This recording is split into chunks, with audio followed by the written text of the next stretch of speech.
สวัสดีท่านผู้ชมมื้อนี้ก็พบกับสองวางบ้านนามื้อนี้เราค้นหาอ่าวเพิ่นตกเรืออยู่เขตระดุมแถวอันนี้นี่เพิ่นสิไปเบิ่งสวนมันต้นก็เลยเกิดอุบัติเหตุประมาณว่า8โมงตอนเช้านี่แหละเกิดอุบัติเหตุแต่ว่าพวกเราก็สิไปแต่เช้าบ่ฮู้ทางปัจจุบัน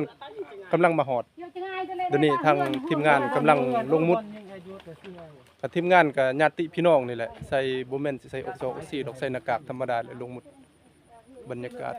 อัปเดตให้พี่น้องได้เห็นนี่ปัจจุบัน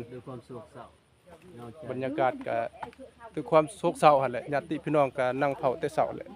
แต่ว่าบ่ทันเจอบ่ทันเห็นแต่เมื่อกี้นี่เพิ่นมุดเพิ่นว่าได้ยินอยู่เห็นจั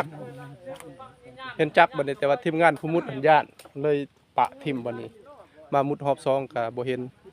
แต่ว่าสิเป็นจั่งใดก็รับชมตอนต่อไป